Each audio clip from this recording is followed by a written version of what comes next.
So the issue that we were facing in the last lecture, where we were running the parallel test to data provider, that either the browser Chrome was launching or the browser Firefox, two instances were launching instead of launching Chrome and Firefox both at the same time parallelly. Right, the issue was was due to the same thread being shared with two browsers. I mean, share two sessions basically, right? At times, what happens when we are running the session parallelly? So same thread is actually picking up both the sessions, right? So that could be a reason that Chrome is launched twice or Firefox is launched twice, right? So in order to overcome this thread, we want that the issue that we are facing due to the same thread being shared, we can resolve this issue with the help of a class called as thread local. So how we gonna implement it? I'll just gonna copy this and paste it over here and name it as thread local, right? So we'll be implementing the thread local class over here, so that for every execution separate thread should be generated. For the WebDriver instance, for the desired capabilities class, whichever class that you want, a separate thread should be there. You can implement this thread local with that particular class. So if I want to implement it with WebDriver, I'm gonna say public thread local. I'm gonna pass the generic type as WebDriver, driver equal to new thread local. So this is how we actually create a thread for which would run for this WebDriver instance. Every driver will gonna have a different thread allocated, right? So how we gonna get these threads? What we're gonna do, we're gonna create some getter setters for it, so which should return the WebDriver instance itself. So a method get driver, and here we're gonna say dr.get, and this will gonna return you that driver instance, right? So if you mouse over onto this, this is going to return you the WebDriver thread, a thread safe copy, right? Same thing, this is get driver. We need to set the driver as well. So public void set WebDriver, and here we're gonna pass the WebDriver reference. We'll say dr.set, and we're gonna pass on the driver over here, right? So this should set the driver reference. Now the very first thing we'll be doing is wherever we are setting wherever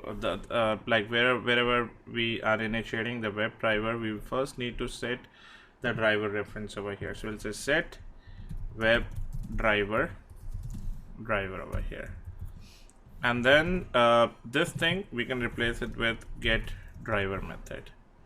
Get driver. Now instead of doing driver.get, you will be doing get driver dot, right? So that all the execution will be on separate thread, right?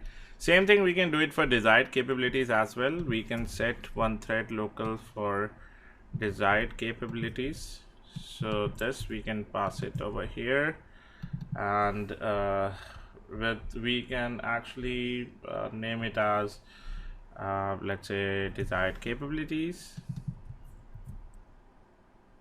and we need to set a getter setter for this thing as well, right? So get desired capability and set desired capability. I'll just gonna copy this, and instead of get driver, I'll say get desired capability, set desired capabilities, and desired capabilities cap, pass on cap over here, right?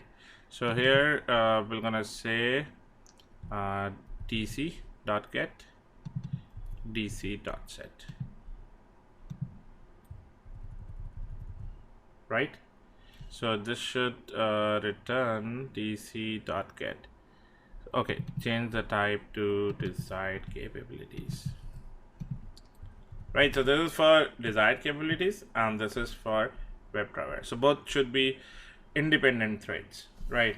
And then in the code, we first need to like wherever we are doing it, we first need to set the desired capabilities. So wherever we are creating an object of the desired capabilities, so instead of creating it over here, I can also do this thing inside over here, right? This is one of the same thing, and over here I can say set desired, I'll call this method desired capabilities, and I'll pass the capabilities, the same capabilities over here, right? This capability reference over here, and then this I can achieve it with the help of a method that we have created, which is returning the capabilities reference itself. So this, and there should be a method, right? Same thing we can do it over here, but before that we need to initialize this, right? Now both should be independent threads, right? Both should run independently itself, and what we are merging over here, we need to remove this capabilities to get desired capabilities so that it should follow the separate thread. Now our code should be thread safe, right, for the WebDriver instance as well as for the desired capabilities instance, right? Now let us try to run this, although it looks little complex, but this is how thread local is implemented.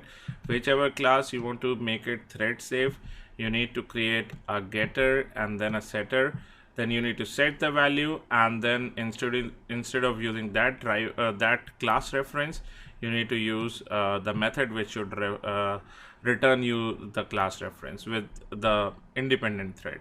Right, now let us go back over here, refresh the session, everything is active, and now if I run this thing again, you're gonna see this time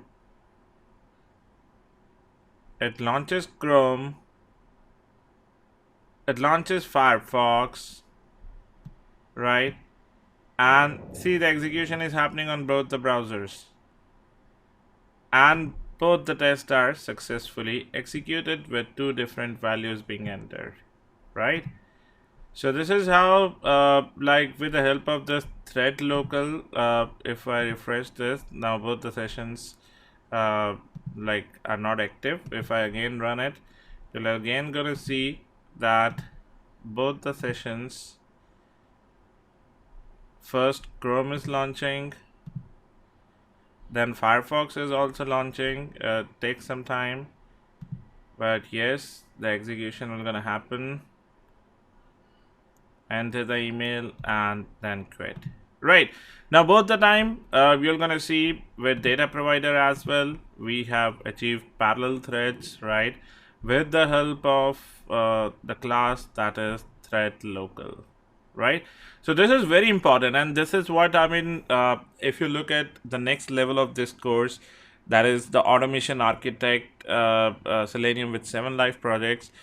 I have actually designed a framework to support multi-threading, right? In which I have launched 8 to 10 browsers at the same time, not using Selenium Grid, but there's another advanced concept called as Docker, right? So once you are familiarized with the things that I have explained in the live project that I've covered in this course, then you can go for the next level of course, next level of this course, right, which is very high level of framework designing using multi-threading, using Java generics, right? So you're gonna see very good content covered in that course as well. All right, so thank you, thanks a lot. and we'll meet in the next lecture.